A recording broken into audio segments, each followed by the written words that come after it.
Vamos ler Romanos capítulo 6, a partir do versículo 8.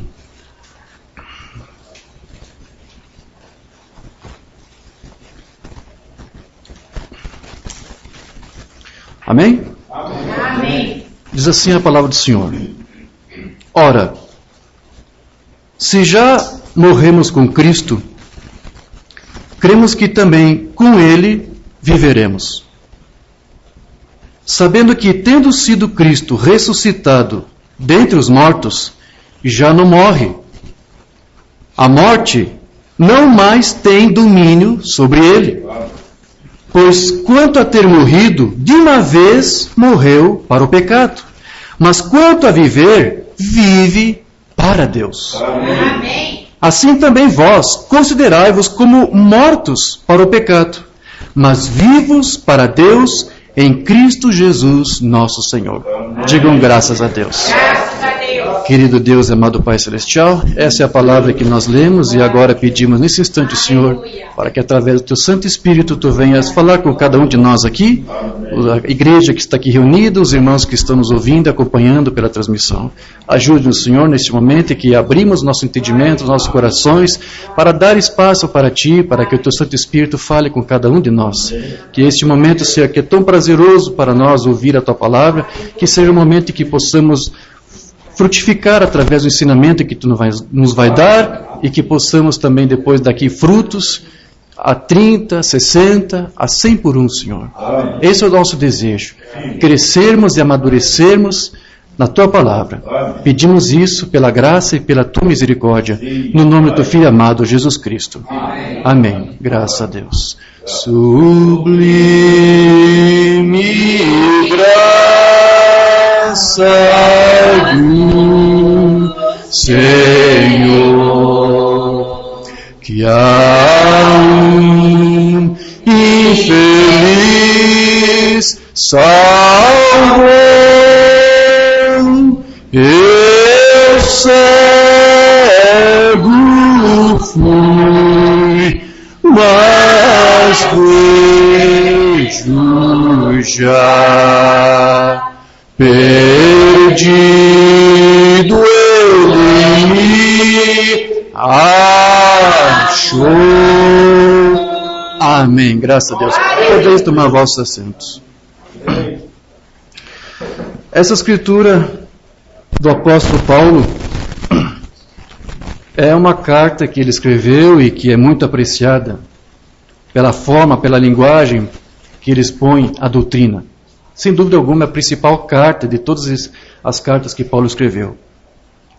E aqui Paulo está nos dizendo que aquele que vive para Cristo está, na verdade, morto, mas morto para o mundo. Mas embora esteja morto para o mundo, por ele viver para Cristo, ele vive eternamente. Da mesma forma como o seu Filho Jesus Cristo morreu uma vez, mas hoje, como ele disse aqui, vive eternamente para Deus. Então, Jesus, ele ressuscitou uma vez para nunca mais ter que provar a morte. Amém. E quando ele morreu no madeiro, cada filho de Deus que esteve na mente de Deus, lá desde antes da criação, cujos nomes também estavam no livro da vida do Cordeiro, cada filho de Deus morreu ali com aquele cordeiro. E quando aquele cordeiro foi sepultado, cada filho de Deus, que era um atributo de Deus, foi sepultado ali também junto com ele. E quando Deus ressuscitou seu filho no terceiro dia, cada um dos filhos de Deus também ali foram ressuscitados e ascenderam aos céus. Então, para você viver o cristianismo, é preciso exatamente isso, você viver para Cristo. Ou antes, Cristo viver em você. A própria vida de Cristo tem que viver no cristão. O tema que eu quero tratar aqui hoje é exatamente isso, viver o cristianismo. Como viver como cristão. E é exatamente o fato de Cristo viver em nós que vai permitir com que nós possamos viver o cristianismo, ou antes, viver a palavra, viver a doutrina, o ensinamento, o fundamento dos apóstolos. E é isso que vai permitir ao eleito de Deus não somente viver como cristão aqui e agora, nessa dimensão, como também depois, por toda a eternidade, para onde o Senhor nos levar. Então, dessa forma, nós podemos afirmar, não somente com base nessa escritura, mas em outras, porque aqui Paulo fala, aqueles que morrem em Cristo, na verdade, não morrem. Então, é isto. Não existe morte para um cristão. Amém, verdade. Um cristão não pode morrer.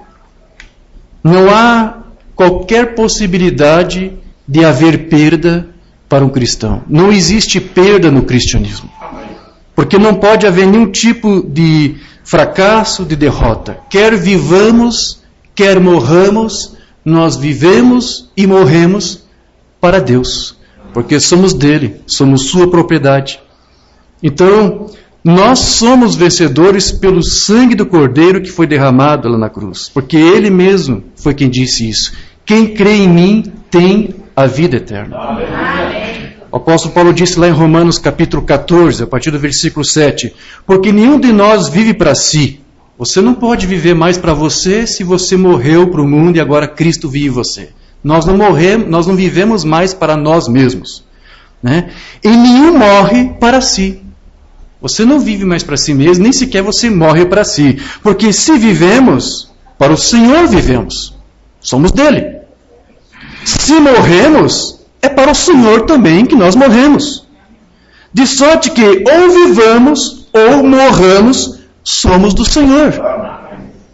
Porque foi para isto que morreu Cristo e ressurgiu e tornou a viver para ser Senhor tanto dos mortos como dos vivos. Então, enquanto houver uma vida eterna no cristão, é impossível que este mesmo possa morrer. Não pode haver morte para um cristão. Deixa eu ler algo que o profeta falou num sermão não traduzido a respeito disso. Na mensagem de 51, fale a rocha. Aqui uma banda vai dizer o seguinte: afinal, o que é a vida? Nós simplesmente não sabemos quanto tempo ela vai durar. Simplesmente poderíamos ir embora esta tarde. Esta pode ser a nossa última vez juntos. Você sabia disso? Mas se é ou se não é, nós não podemos perder. Não há maneira do cristianismo perder. Não é mesmo? Você simplesmente não pode perder, não importa o que você faça. Não há nenhuma perda no cristianismo. Se eu viver, eu ganho. Se eu morrer, eu ganho. Amém. Bem, eu disse morrer? Não, eu não posso morrer. Enquanto eu tiver alguma vida eterna em mim, eu não posso morrer. Amém. Glória a Deus. Você sabia disso? Amém. Você não pode morrer. Diga para o irmão que está ao teu lado, você não pode morrer. Não existe tal coisa como morte para um cristão. Não há nenhuma escritura na Bíblia que diz que um cristão morre. Não há morte. No cristianismo não há morte. Muito pelo contrário, estamos todos vivos. Jesus disse, aquele que crê em mim tem a vida eterna. Isso está certo? Como pode ter um fim se for eterno? Vê, aquele que ouve as minhas palavras e crê naquele que me enviou, tem a vida eterna, e não entrará em condenação, mas passará da morte para a vida. Amém. Isso é verdade. Portanto, nós não podemos morrer, e não podemos deixar de existir. Nós sempre seremos. Houve um tempo quando você não era nada ou coisa alguma, mas nunca haverá um tempo, exceto que você será algo em algum lugar. Você estará em algum lugar disso. Por todas as eras incessantes, por toda a eternidade, você estará em algum lugar, que é com Cristo. Porque só existe uma eternidade, só existe uma vida eterna, não é isto? Que é com Cristo. Não existe inferno eterno. Então, porém, não há, como eu disse, eternidade fora de Cristo. Fora de Cristo você tem aqueles que são os perdidos, e esses perecerão. Eles não vão ter nenhuma forma de vida eterna. A única vida eterna que existe é em Cristo. Mas veja, mesmo eles não tendo a vida eterna, Deus ainda é misericordioso, Deus é bondoso para com todos. Conforme vocês devem ter acompanhado nossos estudos, nós citamos exemplos. Deus é bom para com todos. Citamos aquelas parábolas de Jesus, a parábola do joio, a parábola do trigo, né? A chuva, o sol, é derramado sobre todos. É um exemplo daquilo que Deus é. Ele é um Deus misericordioso, bondoso, complacente, benigno. Então, a bondade do Senhor ela é estendida para todos. E Ele está disposto a mostrar a sua benignidade para com todos, sejam eles cristãos ou não cristãos. Deus, Ele não cura alguém porque Ele é um cristão. Mas Ele pode curar alguém que não seja, por estar enfermo, para tentar fazer disso, dele, um cristão. Ele pode fazer isso. Eu quero ler algo que o profeta falou sobre isso, numa mensagem pregada lá em 47, não temos traduzida, os filhos de Israel. Agora observe, Deus cura, não somente para mostrar o seu poder. Ele somente cura aqueles, não sobre os méritos do teu cristianismo. Ele não cura você porque você é um cristão. Não. Mesmo que não seja um cristão, Deus pode curar. Mas quando Ele te cura, Ele quer que você seja um cristão daquele momento em diante. É esse o objetivo. Ele pode curar talvez alguém fisicamente, para depois curar também espiritualmente, na sua alma. Né? Mas Ele não cura porque você ficaria bem. Oh, eu vou até lá, eu vou ser curado porque eu sou um cristão. Não. Deus cura em sua fé. Em sua fé. Se você é um pecador e não sabe nada sobre Deus e nunca foi um cristão, se você lhe promete que você será um cristão e se aproxime e tem suficiente fé para isso ser feito, então isso será feito. Amém. Então veja, a única maneira de um pecador se tornar um cristão é sendo gerado pela palavra de Deus, conforme nós já estudamos, né? Aquela escritura lá do apóstolo Pedro, sendo de novo gerados, não da semente corruptível, mas da incorruptível, pela palavra de Deus viva e que permanece para sempre. Essa é a maneira de você se tornar um cristão, ser gerado por essa palavra incorruptível. E por ser uma semente incorruptível, significa que ela não pode se corromper, ela não é uma fonte corruptível. Tampouco ela pode também se misturar com alguma coisa que seja corrupto, não pode. Nós já estudamos em uma outra ocasião que Deus quer que os seus filhos vivam vidas separadas. Não é isso?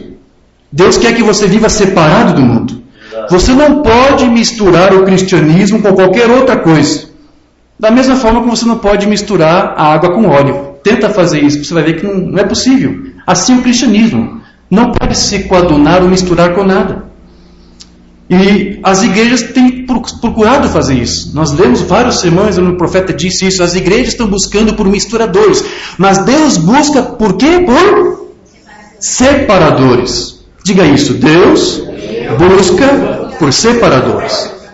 Deixa eu ler algo aqui. Mensagem que não temos traduzida também de 51. Cristo isto.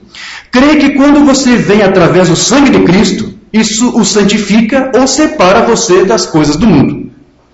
Jesus disse, se você ama o mundo ou as coisas do mundo, o amor de Deus não está em você. Não há meio termo. Você não pode misturar óleo e água, que eu acabei de falar. Não, Senhor. Você não pode misturar o cristianismo com o mundo. Verdade. Ele separa você. As pessoas hoje estão procurando por misturadores. Deus disse, separai-me Paulo e Barnabé. O Espírito Santo nos separa das coisas do mundo. Amém. Amém. Então, a prova de que alguém é nascido de novo pelo Espírito Santo é viver uma vida separada e uma vida que seja identificada com esta palavra e que é uma palavra que não muda e que não pode sofrer nenhuma sombra ou mudança de variação. E nós já estudamos também numa outra ocasião que qualquer coisa que seja parecido com a palavra não pode produzir vida. É como ministramos agora na casa de irmão Vicente. Deus só tem compromisso com a sua palavra. Deus não pode vindicar nenhuma outra palavra a não ser a sua própria palavra. Então o Umbanda, ele sempre afirmava que lá no Antigo Testamento, quando se queria saber alguma coisa, lia-se a palavra ou consultava-se a Deus através do Urim e Tumim. E hoje, nós não temos mais Urim e Tumim, aquele mesmo da lei, mas o Umbanda diz que hoje o nosso Urim e Tumim é a palavra de Deus. É essa palavra que vai nos ajudar a sabermos como viver uma vida santificada, separada para Deus. Então, qualquer sonho, qualquer visão, qualquer ensino, qualquer profecia que não se enquadra com a palavra, que não faz eco com a palavra, ou com esta mensagem da hora, ela deve ser evitada ao máximo e ser deixada de lado. Porque quando se ouvia uma visão, uma profecia, era assim que se fazia na lei. Vamos consultar Iturim para ver o que diz. E hoje você vai fazer como para saber discernir os espíritos que estão aí fora? E os seus ensinos, suas doutrinas, suas fés. Falamos um pouco sobre isso. Há uma só fé e uma só doutrina para o cristão, mas para os outros há vários tipos de fé, vários tipos de doutrina. E como você vai discernir? Apenas o Urim e Tumim da palavra de Deus é que vai te ajudar isto. E qualquer coisa que não ecoar, que não repetir o que ela diz, esqueça. Na mensagem de demonologia foi como a Umbanda disse. Quero só ler rapidamente 2 parágrafos onde ele comenta isso. Agora então, o Urim e Tumim hoje é esta Bíblia. Se alguém entrega uma profecia, algum sonho, uma doutrina, um ensinamento, e não confere, ou não ecoa, não faz eco, não retumba de volta com a voz de Deus, é falso. Não creia nisso. E na outra mensagem, o maior do que Salomão está aqui. Mas na nova aliança, Deus ainda permanece com o Urim e Tumim. Nós ainda temos o Urim e Tumim. Ou seja, se um profeta, um sonhador, um teólogo, o que quer que seja, fala algo que seja contrário à palavra, e Deus não ecoa de volta, não retumba, não repercute novamente através da sua palavra, eu deixarei isto de lado. Não importa, por mais ungido que seja, por mais cativante, por mais impressionante, ou por mais... que outra palavra que eu posso usar aqui, irmão Newton? Por mais persuasivo que seja, esqueça isto. Deixe isso de lado, porque ela é o Urim e o Tumim de Deus. E eu creio com todo o meu coração que é a palavra de Deus. Amém. Então, a nossa fé, a nossa confissão, ela deve ecoar a Bíblia e nada mais. Para você testemunhar que você é um cristão, é isso que você tem que fazer. Você tem que dizer o que a palavra diz. Você tem que ecoar de volta aquilo que a palavra diz. E se você dizer o que a palavra diz, o próprio Deus vai retumbar de volta, vai ecoar e vai dizer amém porque você diz. Ele vai concordar com você, ele vai dizer, isto é minha palavra, isto eu vindico. Então Deus, ele vai ecoar de volta para nós, confirmando que aquela palavra que você crê, que você confessa, é a verdade. Então Deus, ele fez promessas com base no seu nome e com base na sua palavra. E é com a sua palavra somente, como eu disse, que Deus tem um compromisso. Com outras palavras, com outra fé, ele não tem. Então, se as nossas vidas refletirem o cristianismo, que é o cristianismo bíblico, Deus vai responder de volta com as suas bênçãos, com as suas promessas, para vindicar de que o cristianismo que você está vivendo é um cristianismo verdadeiro. E se o teu cristianismo não for verdadeiro, você ficará só com isto, com essa fé, com essa doutrina. Portanto, a nossa confissão de fé sempre terá um retorno da parte de Deus. Você vai saber que é verdadeiro quando o próprio Deus responder de volta para você, com a sua própria palavra. Porque o Umbanda disse também que a palavra confissão significa justamente isso, você ecoar e repetir de volta a palavra de Deus, ou dizer exatamente aquilo que Deus disse. Você tem que ter uma confissão de fé. E essa confissão o que é? É simplesmente dizer exatamente o que a palavra diz. Eu já li, devo ter lido isso em algum sermão, algum estudo, eu vou só mencionar isso mais uma vez. É um sermão que não temos traduzido, 55, mensagem Cristo. Você não está usando os seus próprios pensamentos. Você está usando os pensamentos dele. Se você confessar a palavra, é isso que você estará confessando. Não a tua palavra, mas a dele. Amém. Não os teus pensamentos, mas os pensamentos dele. Deixe que a mente que estava em Cristo esteja em vós. Vê? Pense da maneira dele pensar. Umbanda que está dizendo, você tem que pensar da maneira como Deus pensa. Então você tem que conhecer a palavra, porque é ela que vai mostrar para você como que ele pensa. Diga o que ele diz. Agora sim, a confissão é você falar o que ele diz. Confissão significa dizer a mesma coisa, ecoar de volta a mesma coisa. Confissão é confessar a mesma coisa, dizer a mesma coisa que Deus diz. Então, não confesse a sua própria concepção mental. Seja nascido de novo e confesse a sua palavra. Confesse o que ele disse. Isso é confissão. Amém. Eu tenho uma confissão de fé, irmão Jorge. Vamos lá, você está ecoando a palavra. É uma coisa parecida, esqueça. Romano diz, você tem que confessar exatamente o que a palavra diz. Porém, observe que essa confissão ela não deve ser apenas de lábios, de boca. A tua própria vida tem que confessar e ecoar esta palavra. Amém. A tua própria postura de vida. Estamos tratando sobre o quê? Viver o cristianismo. E viver o cristianismo não se vive apenas com palavras, mas com gestos, com atitudes, com ações, com comportamento, com postura. Então toda a tua vida tem que refletir Cristo e a sua palavra. Com o Espírito Santo dentro do teu espírito, dando testemunho de que você é um filho de Deus, e para ajudar você a viver o cristianismo. Porque esta palavra, que é o Cristo e que é o Espírito Santo em nós, é ao mesmo tempo o selo da salvação, ou o selo da redenção. E uma vez que um filho de Deus ele é selado ou marcado para o reino de Deus, ele continuará assim selado até o fim da sua jornada. O selo da redenção é até a busca de Cristo pela sua noiva. Amém. Esse selo até lá não pode ser rompido. Não temos tanto de sermão de 54, o ano de jubileu. Mamãe vai falar aqui um pouquinho sobre este selo.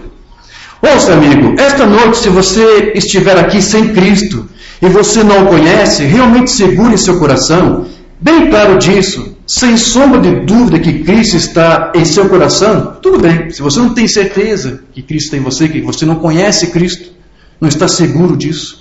Mas se você disser, bem, irmão Brana, eu me quebrantei e eu chorei uma vez quando eu estive no altar, não aceite isso. Você diz, bem, eu vou lhe dizer, irmão Brana, eu tive um bom tempo uma vez, eu dancei no Espírito e em todo lugar. Não aceite isto. Vê? Você diz, bem, eu orei por um homem uma vez e ele ficou são, irmão Brana. Não aceite isso. O que você deve aceitar é saber que quando Cristo está em seu coração, quando as grandes provações e dificuldades vierem, Ele ainda é carinhoso com você. Amém. Não é alguma obra que você fez, não é alguma coisa que você fez para o reino. É quando você consegue se manter firme, inabalável, quando as lutas, quando os problemas vêm. Se você faz isso, tenha certeza, você não fez isso sozinho. O Cristo que está em você te deu fortaleza. Amém. Isso provou que você é um cristão. Não foi apenas que falou, porque você orou, porque você fez um sinal. É isso que o profeta está dizendo. Não aceite isso. Ele ainda é carinhoso com você. Você anda mesmo assim. Se tudo está dando errado, vai fazer o quê? Vai abandonar a fé? Não, esse meu cristianismo, essa Bíblia, esse Cristo não funciona. Se tudo está dando errado e todo mundo está contra você, e tudo está indo dessa maneira, você ainda assim seja carinhoso e adorável. Está tudo bem, siga em frente. E vocês, com o seu espírito, dando testemunho com o seu espírito de que vocês são filhos e filhas de Deus. Amém. Se isso não ecoar em sua alma, veja, você não ecoa apenas a palavra dizendo a mesma coisa, a tua vida, a tua alma tem que ecoar. Se a tua alma não ecoar esta noite, amigo, não seremos marcados para o reino de Deus. Vamos entrar no reino de Deus. E quando o homem uma vez é marcado no reino de Deus, ele está selado até o fim da sua jornada. Não entristeçais o Espírito Santo de Deus, pelo qual estáis selados até o dia da vossa redenção. Amém. Graças a Deus. Este é um selo que o cristão tem. Na verdade, a igreja ela tem 2 selos. Você sabe disso, né? Não, acho que você não sabe. Paulo menciona 2 selos, pelo menos, nas suas epístolas. Hoje aqui, o Mano está falando desse selo da redenção. Amanhã eu vou falar do outro selo que Paulo menciona. Mas a igreja tem 2 selos. E você tem que ter esses 2 selos. Amém. Agora veja, uma banda algumas vezes, nas pesquisas que eu fiz, ele mencionava nos seus sermões aquilo que ele chamava de cristão artificial. Você pode mais ou menos entender por esse termo o que isso significa. É alguém que talvez tenha até uma confissão, talvez até seja um religioso, seja membro de uma igreja, mas isso não quer dizer que ele de fato seja um cristão. E o crente artificial é aquele que tenta imitar um comportamento de um cristão, que tenta adotar atitudes semelhantes ao de um filho de Deus, sem que, na verdade, essas atitudes façam parte realmente da sua natureza. Ele está forçando, ele está representando. É um cristão artificial. E como alguém... Umbanda fala que esse cristão artificial, ele é como, por exemplo, uma pessoa que perdeu um membro de um corpo e depois coloca ali uma prótese, não é isso? Ou uma mão, um dedo. O Umbanda faz esse tipo de comparativo. Eu vou ler aqui um parágrafo onde ele fala isso. É mais ou menos isto, né? Então, aquela prótese vai ali suprir ali a ausência daquele membro, daquela mão, mas não é a mesma coisa, porque é um outro material, é madeira, é plástico, é ferro, seja o que for. Mas não faz parte da tua natureza, não é carne. O Umbanda diz que um crente artificial é mais ou menos isso. Ele pode adotar alguma postura, mas ele está ali representando, ou seja, ele está fazendo uma coisa que não faz parte da sua natureza. Então, assim é alguém que atua como cristão, embora não tenha nascido como cristão. No dia do arrebatamento, nada que foi feito artificialmente por alguém assim subirá. Somente aquele que estiver realmente conectado com a mesma natureza de Cristo, da vida de Cristo, é que então vai poder ir para o arrebatamento. Na mensagem Presumindo de 62, ele falou sobre isso. E como se você pudesse usar dentes artificiais, se você não possui dentes. Isso está tudo bem. Você tem que ter algo para mastigar. Então você obtém dentes artificiais. Os dentes estão tudo bem, o substituto. Até que você receba mais. Mas isso, os dentes não estão conectados com você. Porque não veio de você. É um implante, não é isso? É artificial. Eles não estão conectados aí. Eles estão, tudo bem, eles são substituto, mas eles não estão conectados com você. Eles não virão na ressurreição, porque eles não estão conectados com você. Isso mesmo. Se você tivesse um braço cortado e você colocasse um braço artificial, isso é um substituto de algo. Usar uma luva, isso está tudo bem. Está perfeitamente bem, veja, fazer isso. Mas esse braço artificial nunca virá. Nada artificial virá alguma vez na ressurreição. Agora, aplicação do profeta. E nenhum cristão artificial alguma vez se levantará na ressurreição. Você não está conectado com Cristo. Então, o que nos conecta com Cristo é a sua fé, é a sua doutrina, é a sua palavra. Como falamos lá no culto da casa do irmão Vicente. Quando você tem aquela mesma fé dos apóstolos, quando você tem aquela mesma doutrina, é isso que permite você estar em unidade com Deus, com Cristo. Que é o que vai permitir você ser um cristão, ou viver como um cristão. Porque Cristo, essa unidade entre você e Ele, vai fazer com que você viva uma vida exatamente como Ele viveu. Então, estar conectado com Cristo significa ser um só corpo com Ele.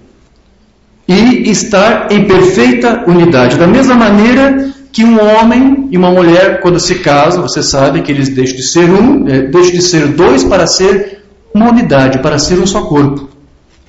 Eles deixam de ser dois para ser somente um.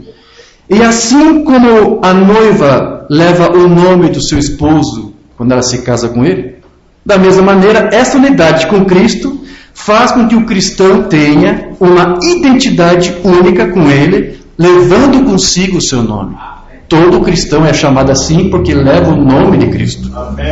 Então, ele não pode ser um cristão artificial, porque a própria vida de Cristo foi injetada, foi inserida nele. Mensagem, o casamento do Cordeiro. Umbanda usa essa ilustração do casamento. Mas veja, em primeiro lugar, decisões são feitas. Em seguida, um compromisso. O casal se encontra, se namora, depois faz suas promessas, seus compromissos, depois a promessa, e então a cerimônia. E assim, quando a noiva leva o nome do noivo, ela não está mais depois com o seu próprio nome. Ela assume agora uma outra identidade. Está entendendo isso? Quando você se une com Cristo, aquela tua identidade morreu. Agora você só tem que ser identificado com a identidade, com o nome do teu esposo, do teu Cristo. Ela não está mais depois com o seu próprio nome, ela toma o nome do noivo. E então, quando a igreja tem a cerimônia, faz as promessas, então ela leva o nome do noivo. Então ela não é mais uma igreja do mundo, ela é a igreja do Senhor Jesus Cristo. Amém. Não quero dizer isso pelo nome, quero dizer isso por nascimento, por natureza. Ou seja, você leva o nome do Cristo, porque por natureza Deus já te colocou aqui para levar este nome. Você foi prometido para Cristo desde antes da fundação do mundo. É por natureza. Pelo poder de Deus, pela verdade revelada de Deus no coração, ela se torna uma igreja cristã. A grande igreja apostólica universal cristã. Ela se torna uma parte de Cristo. Quando ela faz isso, Cristo injeta nela o seu próprio espírito, sua própria vida. E a Bíblia disse para Adão e Eva lá, vocês não são mais dois, mas um. E quando a mulher, a igreja, está casada com Cristo, eles não são mais dois, eles são um. Cristo em vós. O que fazia de Cristo e o Pai serem um? É ter o mesmo Espírito, ter a mesma fé, ter a mesma doutrina. A mesma unidade que Cristo e você, a igreja de Cristo, tem que ter. Você se torna um com Cristo da mesma maneira em que Cristo e seu Pai são.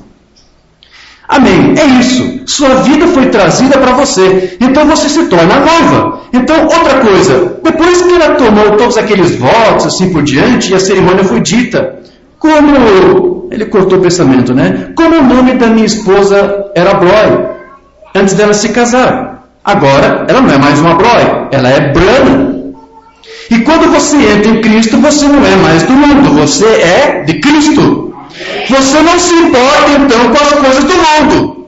Você não fica alheio com o que acontece no mundo, mas você não se importa mais com as coisas do mundo. Você não tem nenhuma identificação agora com o que está acontecendo lá fora. Elas estão mortas para você. Tem que estar mortas para você. Amém. Você está morto para o pecado, você está morto para o mundo se você vive para Cristo e se Cristo vive em você. Pois aquele que ama o mundo ou as coisas do mundo, o amor de Deus não está nele. Então veja, você não pode ser um cristão artificial. Você não pode buscar viver para Cristo e ao mesmo tempo simpatizar com o que o mundo tem a oferecer. Você pode ser um cristão artificial professo. Você pode admitir que... Você pode confessar ser um cristão. Mas você não pode ser um cristão, se tornar, até que Cristo injeta-se pelo batismo do Espírito Santo em você. Você não se torna um cristão. Você não vive como um cristão, até que Deus ou o seu Cristo se injeta, a vida de Cristo se injeta em você. O que é isso? Você não pode ser cristão sozinho. Você não pode se esforçar para ser cristão. Você pode praticar todo tipo de ordenança que o homem te dá. Nada disso vai fazer de você um cristão, a menos que o próprio Cristo injeta a sua vida em você. Amém. Então você está conectado com Ele. E vocês não são mais dois. Vocês são um. Aleluia. Cristo prometeu estar em nós, como o Pai estava em Cristo. Eu e meu Pai somos um. Você e eu somos um. Cristo em nós. Amém. Então, quer viva, quer morra, você vive para Deus. Você morre para Deus. Por quê? Porque Deus vive em você. Você está em unidade com Ele. Então, o Pai e o Filho, eles se tornaram um pela identificação da palavra. Você sabe que Jesus, ele era o reflexo da palavra. Ele era aquele Logos, como disse Mombrana, que saiu de Deus. E o Logos é pensamento expressado, ou seja, convertido em palavra. E quando Cristo surgiu, o que ele estava manifestando? Aquilo que Deus era, a palavra de Deus, o que estava na mente de Deus. Então, se você vem dessa mesma natureza, você vai ter que fazer a mesma coisa, você vai ter que ser um pequeno Logos aí. Você também vai ter que refletir com a sua própria vida a palavra de Deus. Porque se você está em unidade com Cristo, da mesma forma como Cristo estava com seu Pai, e se o Filho, por causa dessa unidade, refletia com a sua própria vida, a vida do Pai nele, e a palavra dele, você com a tua vida aí, você vai ter que refletir a mesma coisa. Se você também é parte, tem fonte naquele Logos. Uma fonte comum. Então, se somos parte de Deus, como atributos de Deus que estavam lá na mente de Deus, antes da fundação do mundo, então nós temos que expressar e manifestar em nossas vidas as mesmas características de Deus que o próprio Cristo manifestou. Então o cristão verdadeiro vai fazer isso. Porém, um artificial jamais vai conseguir isso. Porque um cristão artificial é alguém que possui aquilo que uma banda chamava de fé intelectual, que é uma fé artificial. Ressuscitamos esse termo que uma banda usava muito nos seus sermões, já faz mais um ano que está tratando esses mesmos termos. Existe a fé divina e a fé intelectual. E enquanto a fé divina é a revelação de Deus, ou a revelação de Jesus Cristo para nós, é isso que vai fazer com que o cristão esteja conectado com Ele, com o Cristo. É ter esta fé revelada. Um cristão artificial não vai ter uma fé revelada, ele vai ter uma fé intelectual. Ele vai ter uma fé artificial. Ele não vai conseguir conectar-se com Cristo, até que ele tenha a mesma fé revelada do Senhor Jesus. Uma mensagem que não temos traduzida, combatendo ardentemente pela fé. Aqui no Manda vai dizer, Paulo estava aqui no reino natural com seu PhD. Paulo era um doutor, era um teólogo. Vê? Ele não sabia, ele tinha uma fé intelectual, mas ele não tinha uma fé divina. Isso por quê? Porque a fé divina é uma revelação. Paulo ainda não tinha a revelação, mas ele foi nascido, gerado por Deus para receber. Mas veja, ele não tinha. Aquela condição que Paulo ali estava, com aquela sua fé intelectual, com a religião que ele tinha, ele podia fazer muitas coisas para Deus. Ele podia até matar em nome de Deus. Como muitos nos seus dias, alguns fizeram, como aqueles que crucificaram o Senhor Jesus Cristo, como aqueles que apedrejaram Estevão. Por que eles fizeram aquilo? Porque eles tinham a mesma fé intelectual que uma banda aqui está dizendo que Paulo tinha. Eles tinham isso. Aí depois uma banda continua. Há uma grande diferença entre eu ter uma fé intelectual do que uma fé divina. A fé intelectual é você mesmo que produz. A tua mente produz isso. Você forja pensamentos. Você mesmo delibera situações, cria situações. Quando você não entende, eu vou imaginar o que pode ser isto. A fé intelectual é isso. Você mesmo forja na tua mente o que a palavra de Deus está dizendo. Mas a fé divina e revelada é quando Deus mesmo revela para o seu Filho o que Ele disse em sua palavra. Amém. É aí onde vocês, meus amigos batistas, e podia ter citado outros, não só batistas, deixam de ir em frente. Vocês ficam com a fé intelectual por isso. Mas deve ser uma revelação divina de Jesus Cristo. Para você que simplesmente sai do coração. A fé intelectual não é suficiente. Tudo bem, mas ela somente leva você para o Espírito Santo. O Espírito Santo é uma experiência pessoal do nascimento, do novo nascimento, da regeneração, fazendo uma nova criatura em Cristo Jesus. Amém. Então, Cristo está agora, nesse instante, no meio de nós, nos dando uma fé divina, nos dando uma fé revelada, uma fé de si mesmo, para poder se injetar Ele mesmo com a sua própria vida e com a sua palavra em nossas vidas ou na vida da igreja, para que Ele possa nos dar a sua mesma natureza ou o seu mesmo Espírito, sobre cada um de nós, sobre cada filho de Deus. Porque é somente dessa maneira que Deus pode ser conhecido. Não por uma fé intelectual, não por tradições, não por ordenanças de homens, mas pela revelação do Senhor Jesus Cristo, o qual é a nossa única pedra. A única pedra da igreja é a revelação de quem Jesus Cristo é. Amém. E essa é a pedra. E nenhuma outra pedra conduz ao eleito, ao novo nascimento. Mensagem: Cristo é o mistério de Deus revelado. Deus é conhecido pela simplicidade e pela revelação de Jesus Cristo. Você conhece Deus quando você tem a revelação do seu Filho. Para a pessoa mais analfabeta, a pessoa pode ser analfabeta, mas ela pode receber a revelação se foi ordenada por Deus para receber. Não tem nada a ver com intelectualismos. Não tem nada a ver com algo teológico. Nada disso. Vê? Não por sua teologia, é uma revelação de Jesus Cristo. Sobre esta pedra edificarei a minha igreja. Não há outras pedras aceitas, nenhuma outra pedra, nenhuma outra coisa aceita, nenhuma outra pedra romana, nenhuma outra pedra protestante, nenhuma outra escola, nenhum outro nada. Mas exatamente sobre a revelação de Jesus Cristo através do novo nascimento. A revelação de Jesus Cristo promove em você um novo nascimento. Ou, se você quiser, o novo nascimento é a revelação da vida de Jesus Cristo em você. Ele nasce aí e ele injeta a sua própria vida. A sua vida se vai. Ou seja, isso é uma revelação de Jesus Cristo que nos dá um novo nascimento. É a vida dele sendo revelada ou injetada em nós. É isso que vai permitir você ser um cristão. É a própria vida de Cristo injetada em você. E a vida de Cristo está se projetando através de você. Você é um cristão porque Cristo está fazendo isso. Deus está se projetando. Dia após dia. Vai amadurecendo, vai aperfeiçoando. Com as preeminências para as pessoas. Para que elas vejam a própria vida. E as obras, e os sinais, e as maravilhas que Ele fez. Veja, quando você confessa Cristo com a fé de Cristo, Deus vai ecoar de volta isso aqui. Você vai ter os sinais, você vai ter as maravilhas, o poder de Deus vai ter que acompanhar isso. Ele vai vindicar a palavra, se for a palavra dele, que você estiver confessando. As maravilhas que Ele fez estão fazendo a mesma coisa através de você. Deus está operando através de você.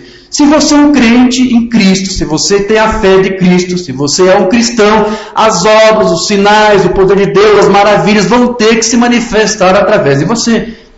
O Mambano está dizendo isso. Ele está inventando alguma teoria aqui? Não pode, queridos. Ele não pode estar criando uma teoria aqui para você crer. Não. Isto aqui é a verdade. Isto aqui é a palavra. Daquilo que Ele fez, estão fazendo a mesma coisa através de você. Fora disso, o resto nem sequer é chamado, de modo algum. Ou seja, aquele que não é nascido para ser cristão não vai manifestar as obras de Cristo. Não vai conseguir viver o cristianismo. Então, Cristo está então se projetando agora nesse tempo do fim, através dessa doutrina, através dessa palavra que foi revelada para nós, para poder injetar então em nós essa vida dele, para que possamos agir como Cristo, falar como Cristo, se comportar como Cristo, pensar, né? Como Mambana disse, não tem os teus pensamentos, tem os pensamentos de Deus. Como é que você vai fazer isso? Cristo tem que estar se injetando em você. Como é que você vai fazer isso de outra forma? Então Deus está fazendo isto agora. E Ele vai fazer isto até que o último eleito entre no corpo de Cristo. Amém. Então, quando isso acontecer, Cristo vem e arrebata a sua noiva, a sua igreja. Glória a Deus. E depois que isso acontece, depois que a igreja é arrebatada, vem o quê? Vem o juízo sobre as nações, sobre aqueles que ficaram, sobre os cristãos artificiais, sobre aqueles que tiveram uma fé intelectual. E a Escritura diz que quando o Senhor vier, Ele vai vir com esse juízo de duas formas. Ele vai vir com duas coisas para fazer, porque Ele vai fazer uma purificação na terra, não é isto? Ele vai vir com fogo, Ele vai vir com o que também? Com sabão, não é isto? Sabão, Jorge? É. A tradução que eu gosto, atualizada, diz potassa. Potassa dos lavandeiros. Ou sabão dos lavandeiros. Deus vai purificar a terra com essas duas coisas. Mas eu quero dizer para você, eu vou ler a Escritura aqui, Malaquias 3:2, mas agora mesmo Ele está fazendo isto. Amém. Não com a terra, mas com a sua noiva. Amém. Com a sua igreja. Malaquias 3:2. Mas quem suportará o dia da sua vinda? E quem subsistirá quando Ele aparecer? Porque Ele será como o fogo do ourives e como o sabão dos lavandeiros. Então Deus vai fazer uma purgação aqui na terra. A terra vai ser purificada. Né? Agora, Ele, como eu disse, Ele já está fazendo isso aqui agora, com a sua igreja. Ele está purificando a sua igreja, está limpando os seus filhos, está lavando você, tirando a escória, tirando a imundícia, tirando a sujeira, para que você possa então refletir Cristo e a sua palavra. A terra, ela também depois vai ter que ser purgada. Da mesma maneira que as igrejas que aqui restarem, terão que também ser purgadas e passar pela tribulação. Ou por uma purificação, porque Mambana falava que a tribulação é para isso, para purificar, para purgar a terra. Porém a noiva, ela não vai precisar passar por essa purificação. Ela já está sendo purificada agora. já está sendo purgado agora pela palavra. O Paulo teve que ser purgado, purificado, né? Uma banda disse, ele tinha uma fé intelectual, mas ele foi limpado, ele foi purificado. Ele não sabia que era cego, até que Deus veio e apareceu, porque ele não ficou cego quando ele viu aquela coluna de fogo, ele já estava cego. Mas Deus começou a tratar com ele, tirando as escamas espirituais. Deus está fazendo isso agora com cada um dos seus filhos, tirando as escamas espirituais, tirando a cegueira espiritual, lavando, ensaboando, queimando, purificando, tirando tudo aquilo que não serve. Mas como eu disse, a igreja, na tribulação, quando ela acontecer, não vai precisar passar por isso, porque a purificação dela já está acontecendo. Amém. O cristão já está passando uma purificação agora, para não ter que passar por isso depois, lá na grande tribulação. Agora, cada membro do corpo de Cristo, na verdade, ele já foi purgado pela própria obra expiatória do Senhor Jesus Cristo lá no Calvário. Amém. Lá você foi purgado. Lá você já foi purificado. Eu não disse que quando ele morreu, você morreu? Quando ele foi sepultado, você foi sepultado? Quando ele levantou, você se levantou com ele? Porque você já estava lá, passando por todo esse processo. Lá o Senhor já te lavou. Lá o Senhor já te purificou. Portanto, o sangue do Cordeiro, ele já alvejou as tuas vestes, as vestes da noiva, e a fez ela ser hoje perfeita diante de Deus. Você está perfeito diante de Deus. Mensagem, o quarto selo. Vamos ler isso? Como alguém consegue fazer com que a igreja passe pela tribulação? Eu não sei. Mas para que ela tem de passar pela tribulação quando ela não tem nenhum pecado? A igreja não tem nenhum pecado. Não quero dizer a igreja passará pela tribulação, os cristãos artificiais. Mas eu estou falando a respeito da noiva. A noiva não. Ela não tem nenhum pecado contra ela, de modo algum. Já foi removido pelo alvejante, pelo sabão do lavadeiro, e não há nenhum cheiro dele, não há nada de resto dele. Eles estão perfeitos diante de Deus. Você está sendo aí lavado pelo sangue do Cordeiro. Assim, pela que tribulação para purificá-los? Mas os outros passam. A igreja passa sim pela tribulação, mas não a noiva. Amém. Graças a Deus. Então veja, a era de Laodiceia, ela não vai terminar até que isso aconteça. Até que Deus tire das igrejas uma noiva. Uma vez a irmã Ellen me perguntou, porque eu li um parágrafo, o profeta disse que a noiva está sendo escolhida. A irmã não entendeu isso, porque nós já somos escolhidos, já somos eleitos. Mas é isto. A noiva está sendo escolhida em cada era da igreja. Nesta era, Deus está escolhendo, está tirando das igrejas uma noiva, que forma aquela casa espiritual, sacerdócio santo, não é isso? Aquele edifício, ele está escolhendo uma noiva, mas ela já está escolhida. Então, quando a noiva for removida, tirada, quando o último eleito sair das igrejas, então termina tudo, vem a tribulação e começa a vir também sobre aquelas virgens nécias adormecidas. Mamãe disse isso lá em Perguntas e Respostas de 64. A noiva, quando ela é tirada da igreja, então a era da igreja cessará.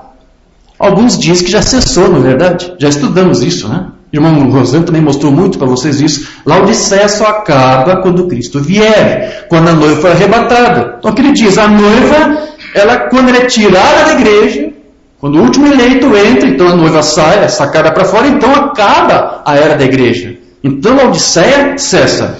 Laodiceia, então, entra em caos. A noiva vai para a glória. E o período da tribulação chega em cima da virgem adormecida por 3 anos e meio, enquanto Israel está recebendo a sua profecia. Então a tribulação chega a Israel, e depois vem a batalha do Armagedon, que destrói todas as coisas. E então a noiva retorna com o noivo por 1000 anos, no reinado do milênio. Depois vem o julgamento do trono branco. Depois disso vem os novos céus e a nova terra e a nova cidade descendo de Deus do céu. Eternidade e tempo se misturam.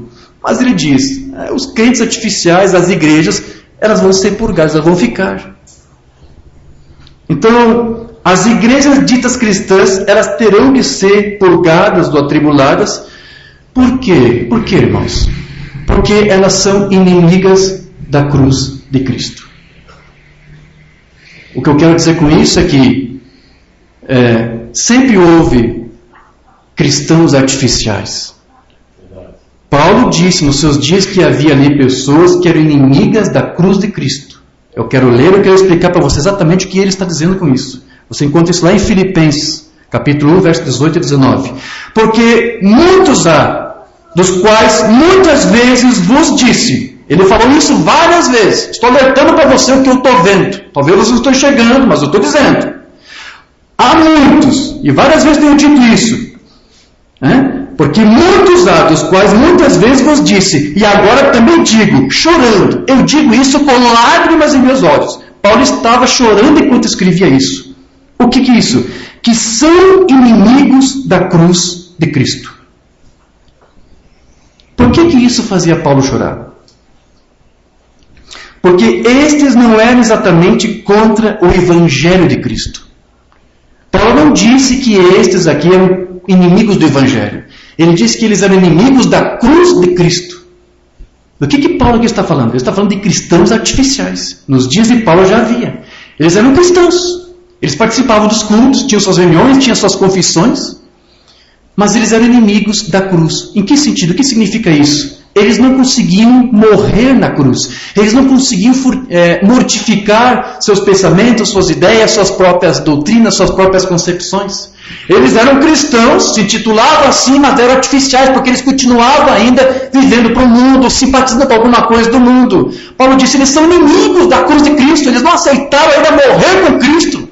Eles ainda não foram sepultados. Eles dizem ser cristãos. Eu choro, porque isso não é verdade. São inimigos da cruz. E cujo fim é a perdição, cujo Deus é o ventre, e cuja glória é para a confusão deles que só pensam nas coisas terrenas. Então veja, nos dias de Paulo já existia cristãos artificiais. E veja que Paulo não está dizendo que eles eram inimigos de Cristo, do Evangelho, mas eles eram inimigos da cruz de Cristo, ou seja, eles eram contra o verdadeiro sofrimento. E eles não viam a Cristo por meio da cruz. Quando um crente assume a atitude de crucificar o seu eu, os seus pensamentos, o seu querer, o seu desejo, a sua vontade, ele está optando por uma coisa que é muito dura e é muito dolorosa para qualquer pessoa. Falar em mortificar o eu, morrer para si mesmo, assumir a cruz de Cristo, ou seja, aceitar sacrificar muitas coisas, é uma atitude dolorosa, fere, machuca. Eu, para aceitar a mensagem, eu vim numa denominação, tive que sacrificar muita coisa que estava aqui, dos ensinos que me deram. Mas é muito melhor para a igreja, para um crente, aceitar ser purificado agora, do que ter que se unir depois com aqueles que vão ter que ser purificados lá na tribulação. Aceite a cruz de Cristo. Morra com a cruz de Cristo. Mortifique os teus pensamentos, a tua vontade. A identidade que talvez você tenha com o mundo lá fora, com alguma coisa que se pareça com lá. Morra para essas coisas. Morra para isto. Mas se por um lado há aqueles que são inimigos da cruz de Cristo, há também aqueles que se esforçam para viver uma vida correta diante de Deus. Eles querem viver uma vida justa. Mas, como disse Paulo, mesmo assim eles são um pouco atrapalhados por aquela lei do pecado que está nos seus membros. Não é isso? Deixa eu ler onde Paulo fala isso. Lá em Romanos 7, 18. Porque eu sei que em mim, isto é, na minha carne, não habita bem algum. E com efeito, o querer está em mim, mas não consigo realizar o bem. Porque não faço o bem que quero, mas o mal que não quero, esse eu faço. Então veja, eu quero fazer o bem, e o mal que eu não quero fazer, eu acabo fazendo. O bem que eu queria fazer, eu não consigo fazer. Ora, se eu faço o que não quero, já não sou eu que faço, mas o pecado que habita em mim. Vamos marcar isso aqui. Se eu faço o que eu não quero, então já não sou mais eu que estou fazendo, mas é o pecado que habita em mim. Guarda isso aqui. Acho então esta lei em mim, que quando quero fazer o bem, o mal está comigo. Porém, porque, segundo o homem interior, tenho prazer na lei de Deus, mas vejo nos meus membros outra lei que batalha contra a lei do meu entendimento e me prende debaixo da lei do pecado que está nos meus membros. Então, o que Paulo aqui está dizendo para você é que há uma lei chamada lei de reprodução, ou a lei da vida, que opera em nosso corpo. Mas quando eu me deleito interiormente com a lei de Deus, de fazer a vontade de Deus, eu sei que a lei é boa, é agradável, porque é a lei de Deus, é a lei espiritual. Mas ao mesmo tempo eu desejo fazer a vontade de Deus e obedecer a sua lei com todo o meu corpo, as leis, a lei do pecado que está nos membros do meu corpo e que foi semeado no pecado, ele impede que eu faça isso e eu saio proferindo mentiras. O bem que eu quero fazer, eu não consigo fazer. E o mal que eu não quero, eu tento evitar, este eu faço. Então, aqui está um problema, porque por que nós temos que viver uma vida de cristão, mas com Cristo vivendo em nós? Porque é a única maneira de você vencer essa lei do pecado que está nos teus membros. O que Paulo aqui está dizendo é, eu tento me esforçar, mas eu não consigo. Você nunca vai conseguir.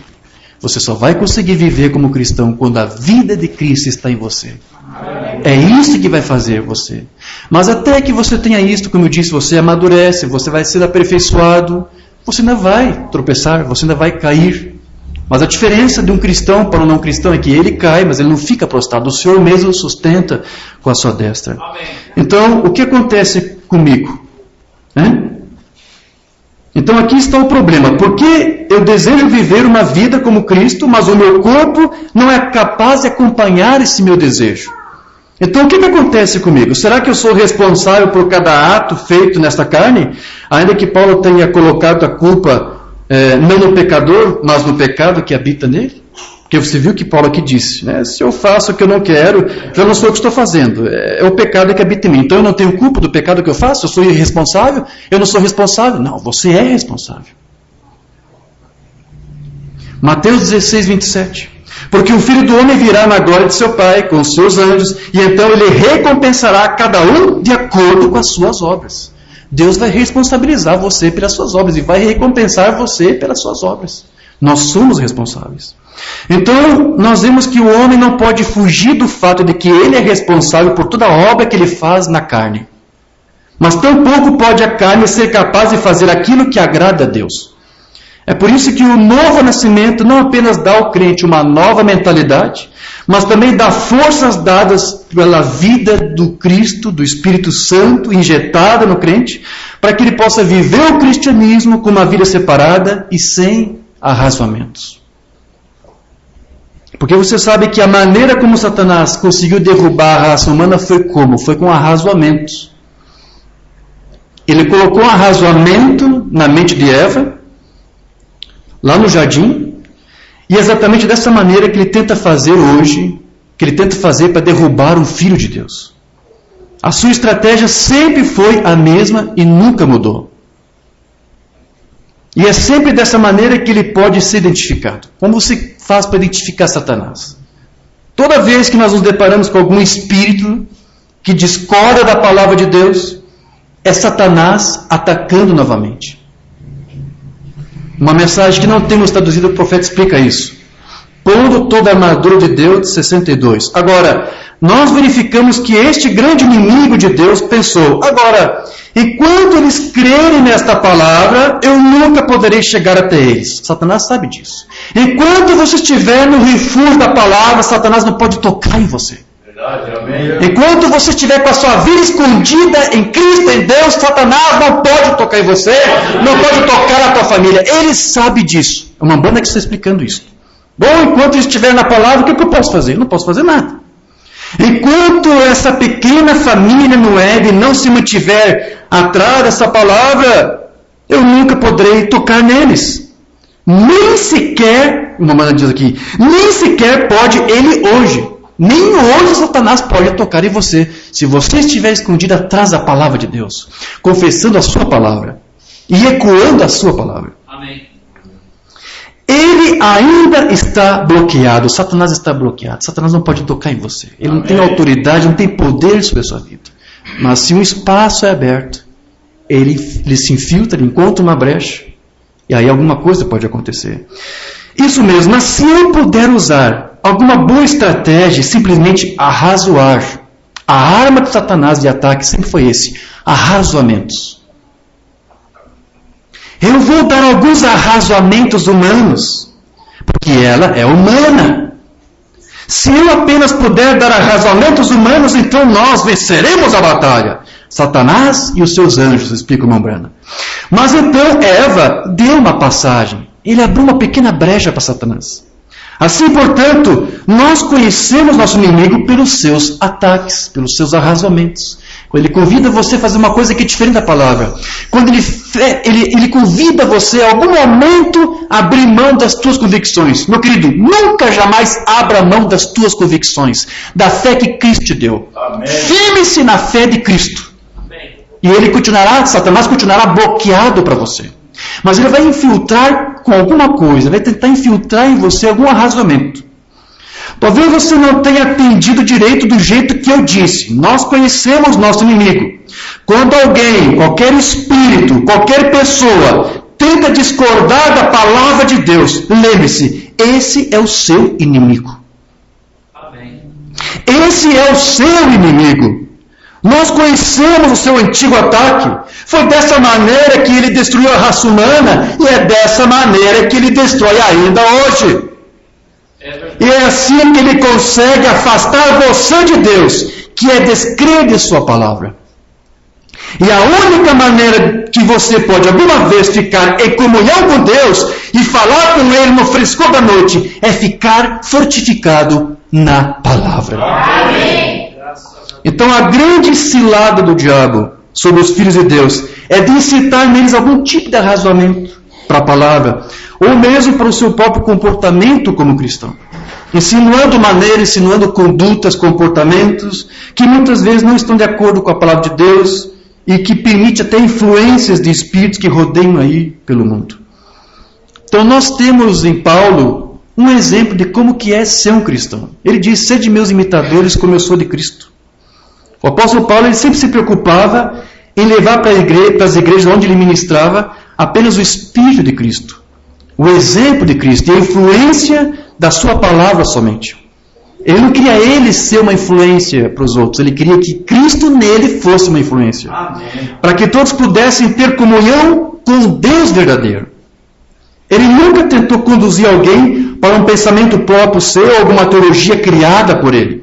Paulo humildemente ele aceitou a palavra, mesmo quando ela se mostrava até contrária àquilo que ele mesmo pensava e que lhe ensinaram no passado. Então Paulo precisou fazer um grande sacrifício. Por isso que eu digo que ele é um exemplo de cristão, do que um cristão deve ser. Você tem que ser um cristão sacrificando. Paulo demonstrou isso porque ele sacrificou muita coisa. Né? Ele abandonou vários tipos de ensinos recebidos pelos seus mestres, para que a palavra de Deus pudesse realmente se expressar através da sua vida.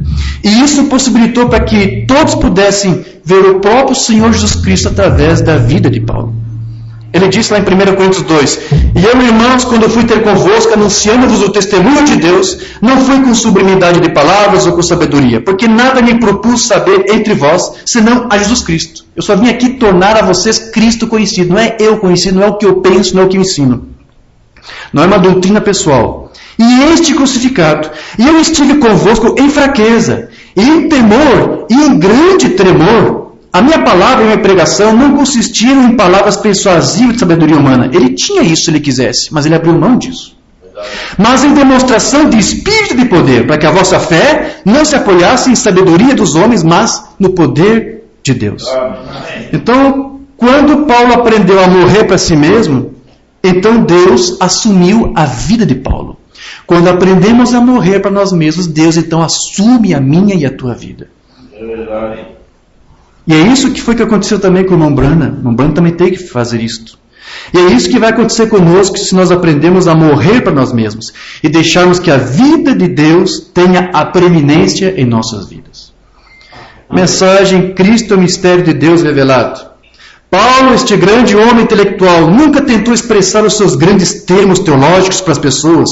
Ele humildemente aceitou a palavra do Senhor. E ele viveu a palavra para que ela se expressasse através dele.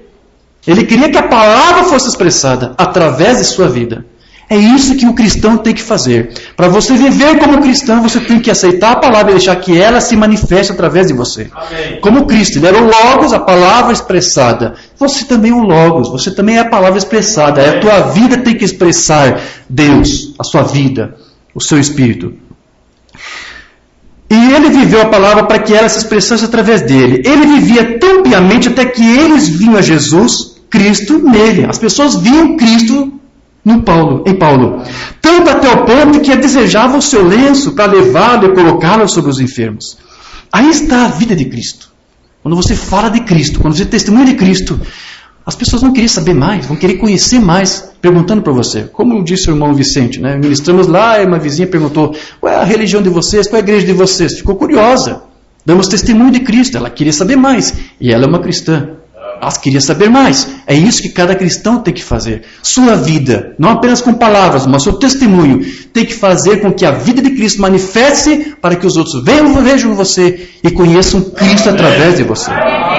Então, esta é a posição que a noiva de Cristo tem que exercer e ocupar agora nesse tempo do fim. Aqueles que começam a ouvir a mensagem devem então chegar a uma maturidade. E para isso devem estar então na presença do Filho de Deus. Do contrário, a sua fé não estará amadurecida, passando apenas por uma impressão intelectual da palavra. Romanos disse isso na mensagem: o único lugar de adoração provido por Deus. Eu creio que a igreja está começando a ouvir a mensagem. A igreja, a noiva, está começando a ouvir a mensagem. E começa a entender. Aos poucos a noiva vai crescendo em entendimento, em graça e sabedoria. Aos poucos você vai amadurecendo. Aos poucos você vai entendendo. Porque a igreja está recebendo a mensagem. Amém. Mas amigos, ouçam, temos de ficar na presença do Filho. Nós temos de amadurecer.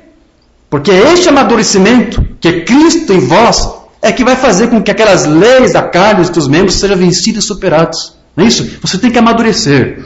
Nossa fé não está madura. Intelectualmente, nós estamos ouvindo a mensagem que Deus nos deu. E vendo os sinais que Ele nos mostrou e provando isso pela Bíblia, está ali. Porém, como a igreja precisa ficar em sua presença até que amoleça, sabe?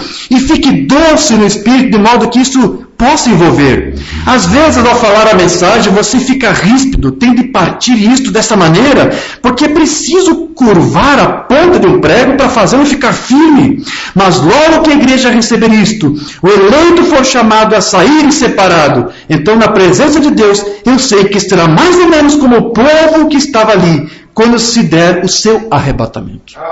Amém. Então, em outras palavras, a nossa fé ainda não amadureceu, desmembrando. Nós temos que amadurecer. Ela ainda não está plenamente desenvolvida. E se o fruto ou a fé ainda não está madura, então não estará também pronto para a colheita. Porque o arrebatamento é onde ocorre lá a chuva serôdia, não é isso? Que é o arrebatamento, que é a colheita do grão maduro. Então, lembrando, ele nos diz aqui que a condição que nos ajudará a chegar a esta maturidade é nos colocar aqui na presença do Filho de Deus. Da mesma maneira que o fruto deve ficar exposto à luz do sol até que amadureça e seja preparado para a colheita. Então, por isso, nós devemos nos colocar na presença da luz do Filho de Deus para fazer exatamente a mesma coisa. Estar sempre diante dele, buscar a sua presença, buscar a sua santidade. E essa glória, essa santidade, essa doxa, seus juízos, seus pensamentos, vai amadurecer você e vai preparar você para a colheita. Amém. Portanto, o importante não é quanto de doutrina você conseguiu assimilar e entender, mas o quanto dos dons espirituais você conseguiu obter. Mas se o quanto da vida de Cristo está vivendo em você. Amém. E a vida se expressa, a vida de Cristo se expressa em você por meio do amor, que é o vínculo da perfeição. Amém. Não temos traduzido o sermão. Não tem mais de 60. Agora, se você quer dizer, eu tenho o Espírito Santo que está na minha cabeça, amém, vai em frente. Eu não me importo com o que você tem. Você diz, eu vi uma grande luz. Vai em frente, veja a grande luz. Amém. Se você viver a vida, eu creio que você conseguiu.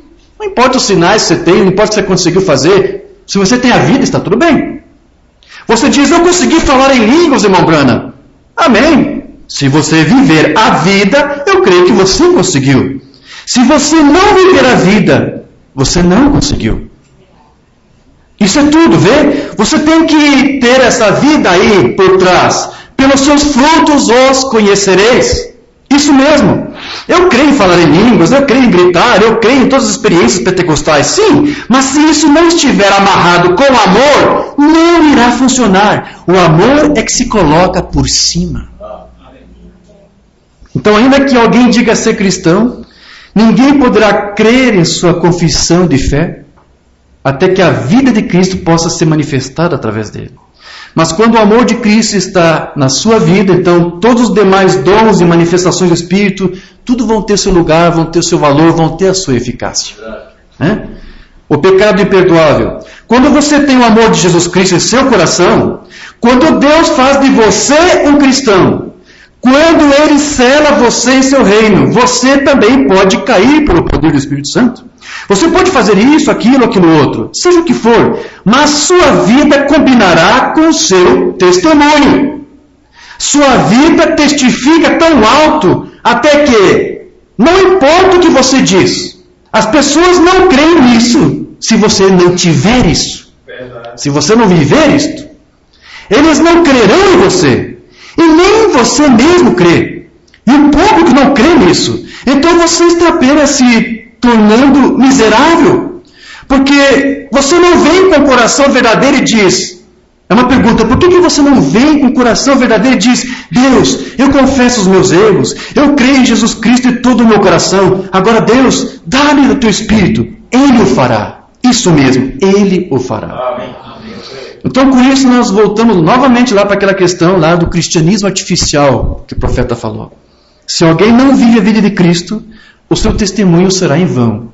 E a sua adoração será em vão. Não ministramos um estudo, tratamos sobre isso. Muitos adoram a Deus, mas adoram em vão. E estará vivendo em hipocrisia. Mambano ele disse que aqueles que professam a fé cristã, sem vivê-la, se converte, na verdade, em um grande tropeço para o mundo. Deixa eu ler isso lá na mensagem Hebreus, capítulo 4, de 57. Ouça, preste atenção. Também não há qualquer criatura que não se manifeste diante de Deus. Antes, todas as coisas estão nuas e patentes aos seus olhos. Nada está encoberto aos olhos de Deus. Com quem temos de prestar contas. Vendo então que temos um grande sumo sacerdote. Agora ouça, para o enfermo. Que passou aos céus, Jesus, o Filho de Deus, mantenhamos firme as nossas confissões. Manter firme. Manter firme não significa apenas continuar testemunhando. Se você não vive a vida, você não a mantém firme. Ou seja, se Cristo não estiver vivendo você, você não consegue se manter firme. Você não se mantém firme por si próprio. Você não mantém uma confissão cristã por muito tempo sozinho. Você vai se manter firme se a vida de Cristo está em você. Você está vivendo uma coisa hipócrita. É melhor você estar fora e apenas dizer que você é um pecador e esquecer tudo. Então, o que o profeta aqui está dizendo? Não diga que você é um cristão se você não consegue viver como um. Você está vivendo uma coisa hipócrita. Não professe ser um cristão e viver outra coisa. Você é o maior obstáculo que o mundo já teve. Se você é um pecador, admita isso e continue. E acerte-se com Deus. Se você é um cristão, mantenha firme a sua confissão e fique aí. Amém. Amém. Então, viver hipocritamente é o mesmo que contar uma mentira. Portanto, é melhor que ser hipócrita é ser o quê? É ser honesto e dizer a verdade. Ainda que ela machuque, ainda que ela fira. Vivendo exatamente aquilo que se fala. Todo cristão é como uma epístola escrita por Deus e lida por todos os homens. Para quê? A fim de que Ele, Deus, seja conhecido. E quando Cristo injeta o seu Espírito no eleito, sua única identificação passa a ser com a sua palavra, a palavra da verdade. Vivendo uma vida justa, vivendo uma vida honesta, vivendo uma vida verdadeira. Eu posso estar cansando você com tudo isso que estou dizendo, mas o irmão Brian está insistindo com esse tema em seus cultos, porque é isso que ele tem visto em todos os lugares por onde ele tem andado. Cristãos artificiais. Pessoas que dizem ser cristãos, mas não conseguem viver como cristãos. Deixa eu ler o que o profeta fala aqui sobre isso. A religião de Jezabel. Você precisa viver exatamente o que você fala. Se você mesmo não viver isso, como você poderia esperar alguém mais para vivê-la? Então vocês são epístolas escritas, lidas por todos os homens. Então sempre seja honesto, justo, verdadeiro. Diga a verdade. Não importa o quão ruim machuque alguma coisa, diga a verdade de qualquer maneira. Porque você sempre pode dizer a mesma coisa cada vez. Se você contar uma mentira, você teria que andar 1 milhão de milhas em volta e ainda assim você teria que voltar àquela mesma mentira novamente. E você simplesmente faz uma coisa horrível. Apenas seja honesto. Mostre exatamente o que você é. E você sempre pode dizer isso da mesma maneira, porque é a verdade. Amém. Então veja, o diabo, ele ri daqueles que tentam aparentar o que não são. Daqueles que demonstram um cristianismo artificial. Porém, Satanás, ele reconhece a autoridade daquele que não apenas confessa, mas que vive a fé cristã. Porque ele sabe que é Deus mesmo que está ali com ele. Amém. E o próprio Deus também que irá responder às suas orações. Amém. Leia este último parágrafo e encerro. Mensagem de uma banda crendo em Deus. E eu sei disto, que alguns de nós temos mais fé do que outros. Sim, alguns têm mais fé, têm mais maturidade, conseguiu avançar um pouco mais, aperfeiçoar-se um pouco mais. E aqueles têm fé e abundância, e aqueles que têm fé e abundância devem orar por eles, por aqueles que não têm. Mas se você não vive o tipo correto de vida, é melhor você se afastar disso. O diabo rirá da sua oração. Mas quando você vive certo, e faz o que é certo, e age certo, e tem fé em Deus, Satanás tremerá quando você falar, porque Deus jurou que Ele cuidaria daquela oração. Amém. Satanás reconhece a autoridade de um filho de Deus quando ele vive com aquela vida de Cristo injetada em sua vida. Que Deus nos ajude a nos dar essa autoridade. Nos coloquemos de pé, vamos falar com o Pai. Amado Pai Celestial, Deus querido, agradecemos, Senhor, por todos esses ensinos que o Teu profeta nos passou, através da mensagem, através das Escrituras. Como é triste, Senhor, o tempo em que estamos vivendo, e que ao mesmo tempo que o Teu apóstolo Paulo viveu, ele disse, Senhor, que escrevia chorando, confessando essa triste notícia de que havia muitos que eram inimigos da cruz do Teu Cristo, ainda que professavam segui-los.